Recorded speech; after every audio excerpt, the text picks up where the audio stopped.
Well, look who it is. I'll be damned. I was prepping the studio for our announcement, and here you are as a bonus. I knew I smelled Monarch when you lot walked in.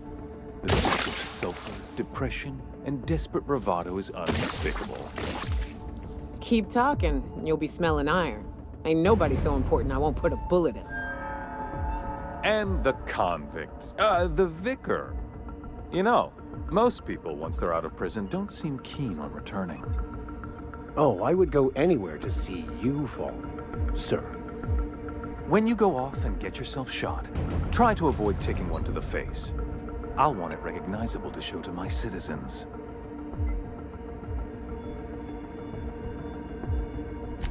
My word! You've correctly identified the most recognizable man in the colony. Remarkable. It's a wonder what Phineas saw in you. Then again, he's an insane person. Thankfully, he's our insane person now. A proper company man.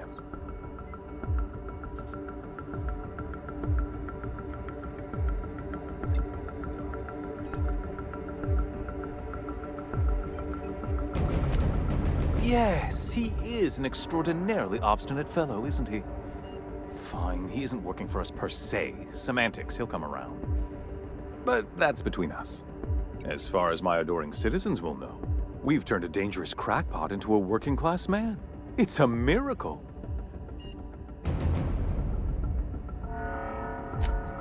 Oh yes, go on, wake them up, add more mouths to feed. That'll solve our starvation problems. I don't know what half-baked plans that simpleton in a lab coat has been leading you through, but it's done. It's over.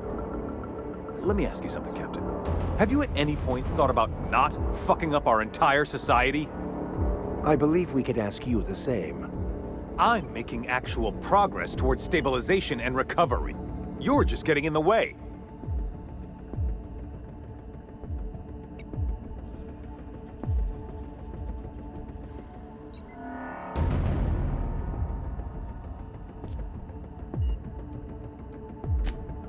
If I and my people can ride it out in luxury and happiness, yes, I would. I don't know if you've noticed, Captain, but Halcyon's pretty much a lost cause.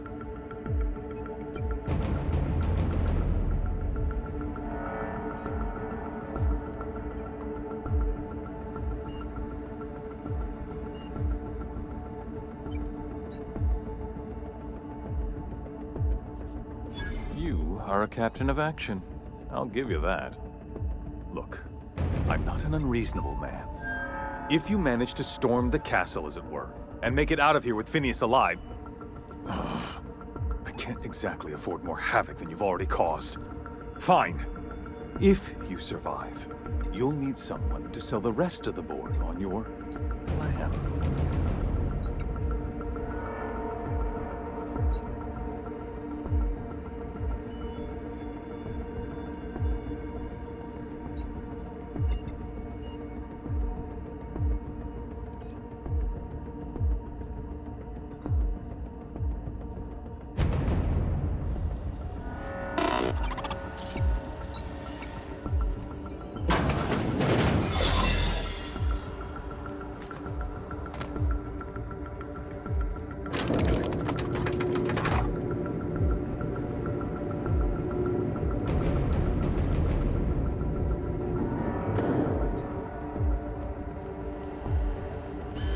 All right, MSI.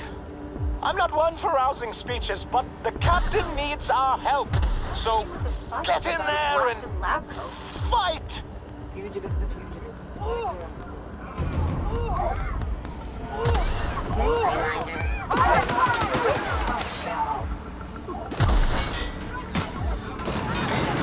Everything in my life has been leading up to this point. I believe I am ready for this. Take a breath now, folks. Once we're up there, I suspect we ain't gonna have time to stop shooting.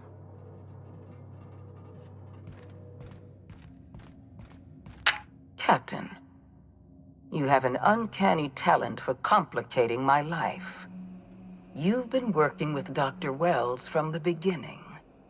When we moved to arrest him, he was prepared. I lost good soldiers in the attempt.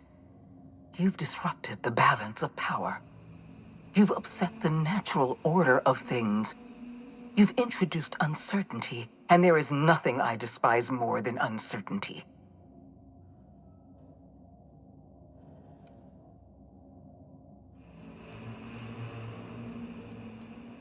I'm afraid I can't do that.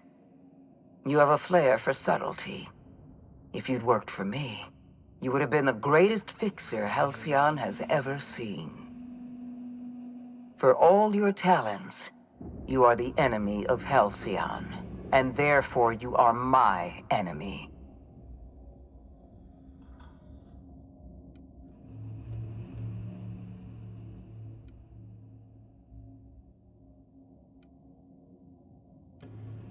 Our partnership is behind us. You had your chance to work with me, but you elected to, as the common worker might say, throw in with that demented old test tube jockey. Dr. Wells is being held in my custody. His cooperation will prove invaluable, even if I have to beat it out of him. All that's left to do is put down this riot, arrest you, and then get on with the bloody business of saving this colony.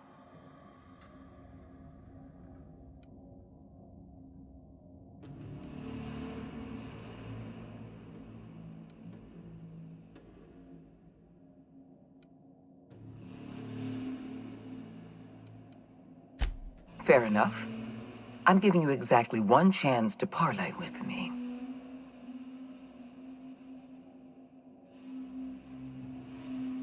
Interesting that you think I'm going to die here. I believe I'm more than capable of taking you on.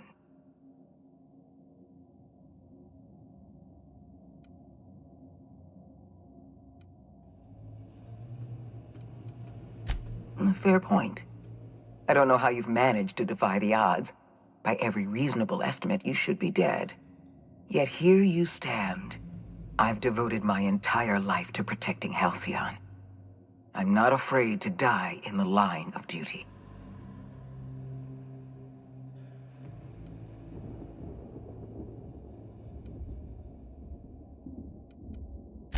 There isn't much of a board left, thanks to you. You've thrown this system into disarray. Cleaning up your mess will be the work of a lifetime. You were always an unknown variable. I tried to recruit you, but you threw your lot in with that madman, Phineas Wells.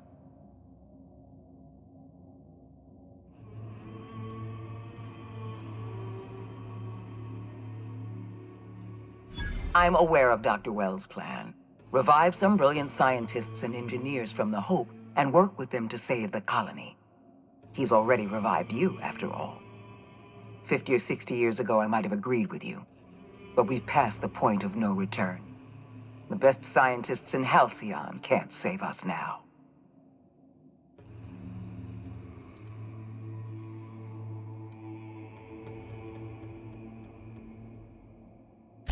I appreciate your confidence, Captain. But so long as you're allied with Dr. Wells, we can never work together. I haven't given up on the program yet. You've caused some complications, but I can improvise. I can fix this. I haven't lost control of the labyrinth yet. Our security system is still operational. I can still put a stop to you. What? You can't be serious.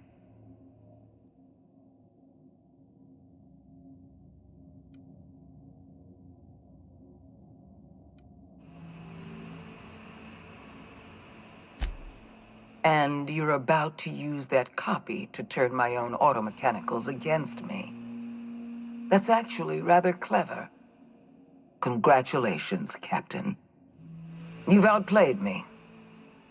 I accept your terms and will return Dr. Wells to your care.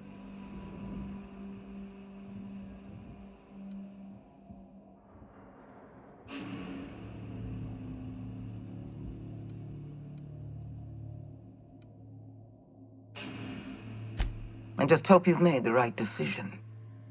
The fate of the colony is in your hands now. I bid you farewell, Captain.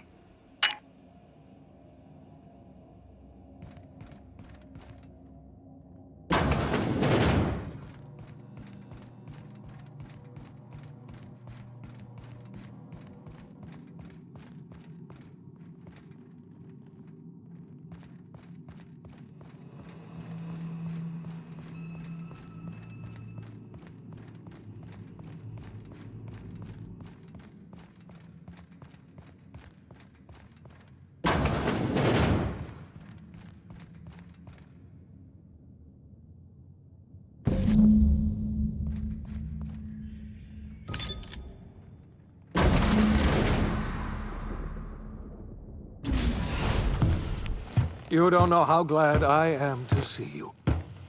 You must have said something to get under Akande's skin. She's gone, and I don't think she's coming back. And you lunatic, you broke into the board's own fortress just to rescue one doddering old man. You are absolutely out of your mind, and I can't begin to thank you enough.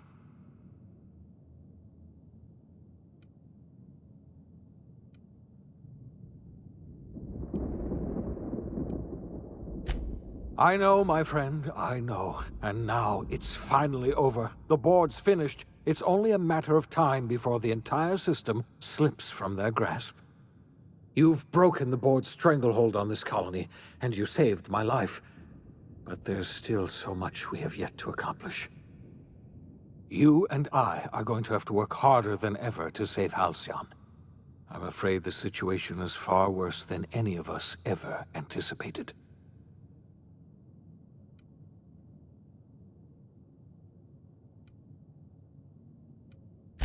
I would like nothing more than to celebrate this victory, but we have a serious problem on our hands. Earth has gone dark. We haven't received a single message in 3 years. There's been no communication, no signals, nothing. 2 years ago, the Earth's Directorate's frigate disappeared on their way back to Earth. We don't know what they discovered when they arrived, or if they arrived at all. So we've got to make do on our own. Seems to me that'll make us stronger in the end anyhow. You're quite right. We've got no choice but to make do on our own. Earth is only an idea to us. But that idea is the bedrock the colony is built upon. If people were to find out it's gone dark, the shock could be too much to bear. I don't want to imagine what'll happen once news gets out. Let's just keep this between us for now. We're in serious trouble, my friend. Do you know what this means for Halcyon? We can't rely on Earth for support anymore. We've been cut loose. We're entirely on our own.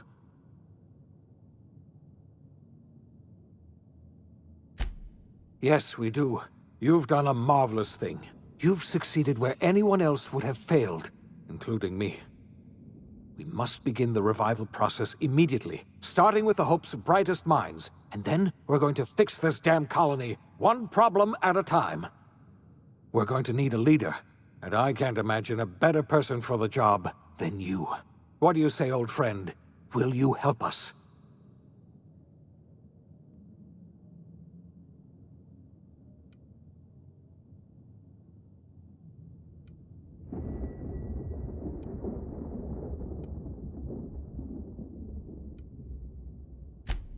The chairman? I don't know why you let that heartless creature live, but I'll have to trust your judgment. You're the best thing to ever happen to Halcyon. If you want to take it upon yourself to lead this colony, you have my support. We're not a colony any longer, are we?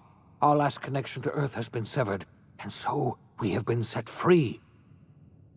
Our future is uncertain, and no one knows what tomorrow holds. Exciting, isn't it?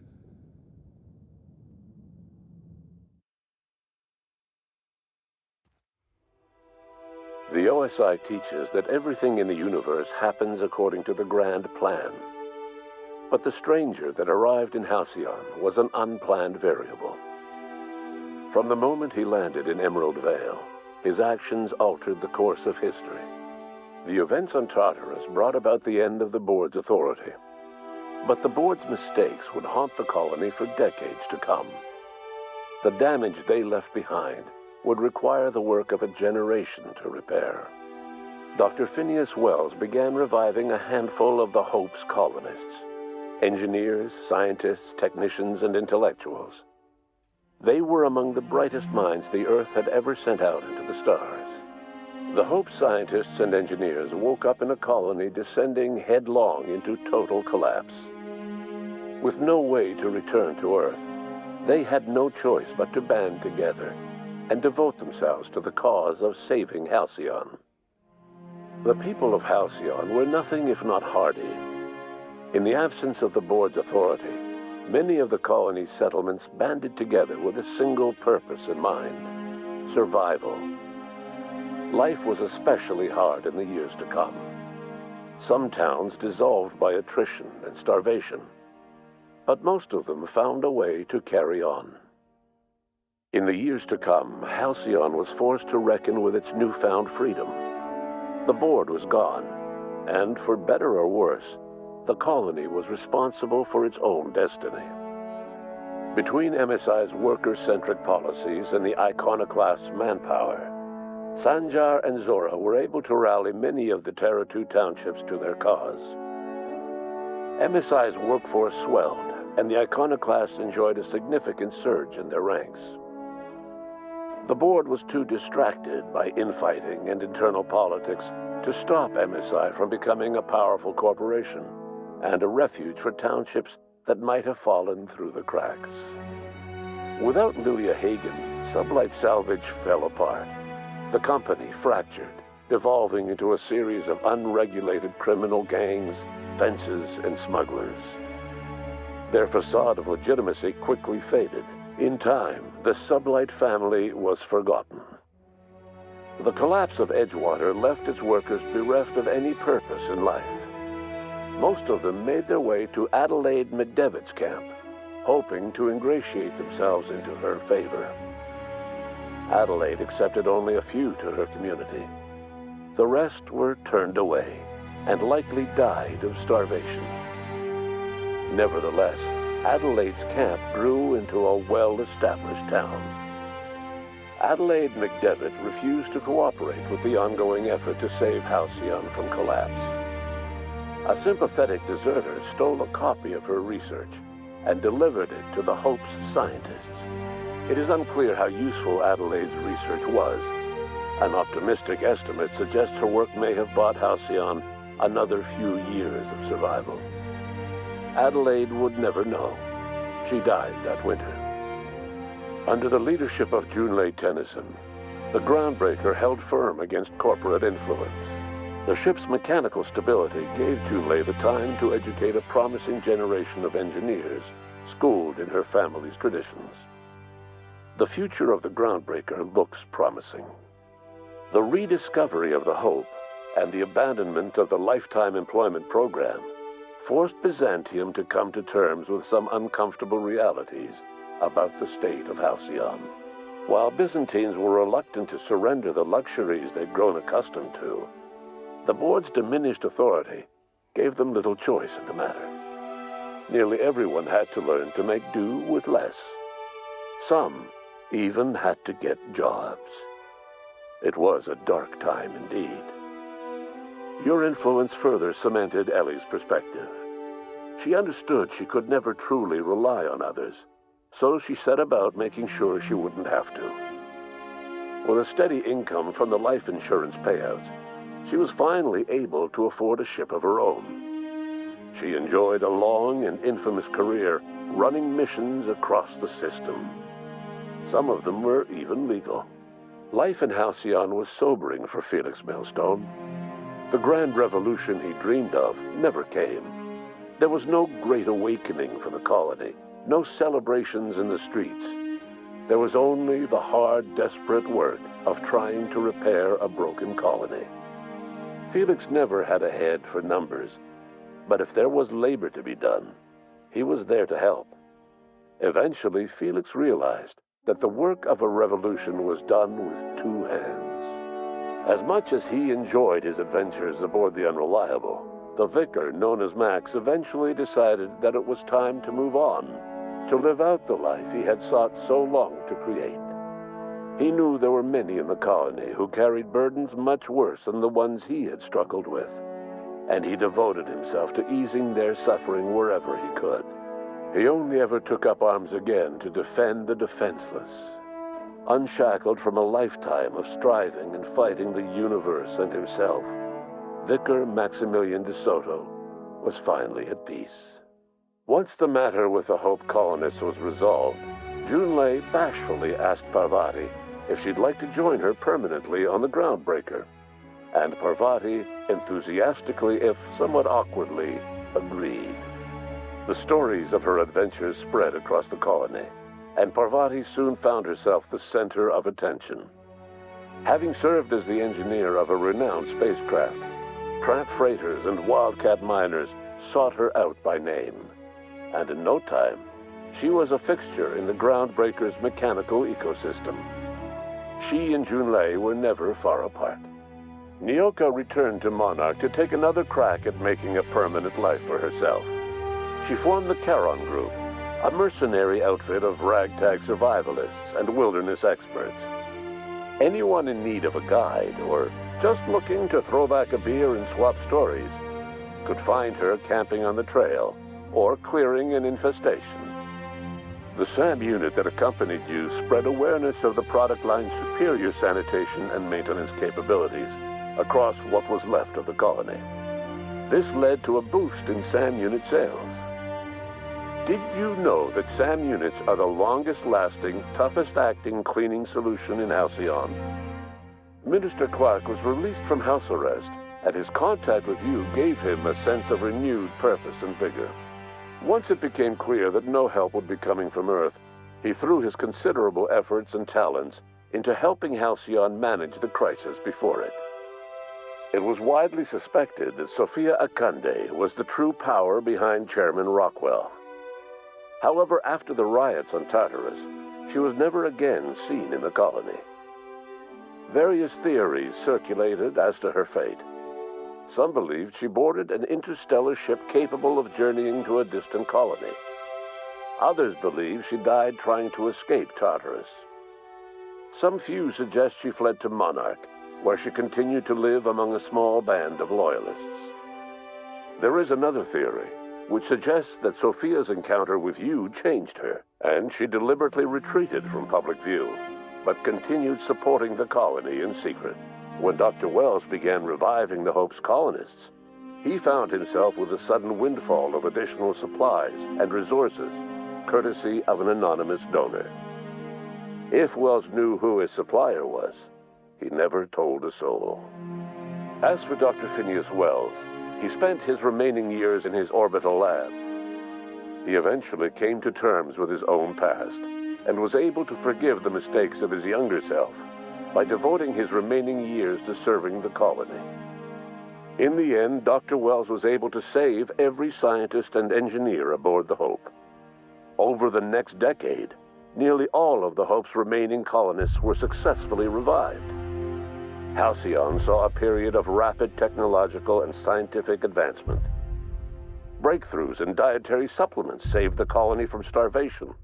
Geoengineering projects and social reforms began to change the structure and character of the colony. Dr. Wells laid the groundwork for the project to save the colony, but he would never live to see the fruits of his labor. He passed away a few years later. His work was carried on by the scientists and engineers he revived. Today, Halcyon has stabilized. The people of the colony work hard to adapt to their new circumstances. Nearby colonies send aid and supplies. Life will never be easy in Halcyon, but for the first time in its history, there exists a sense of real, genuine hope about the future. And what about you, the unplanned variable in the history of Halcyon? You brought an end to the riot on Tartarus and partnered with Chairman Rockwell to run the colony together. As Halcyon looked toward the future, you remained a constant presence in the colony's administration. You were never weighed down by bureaucracy, and you never had to dirty your hands with politics. You had people who did that for you. By your influence, Halcyon survived the turbulent years that were to follow. No one knows what's happened to Earth, and no one knows what the future has in store for Halcyon. All we know for certain is this: the name of the Unreliable and that of its intrepid captain will remain the subject of countless stories for years to come.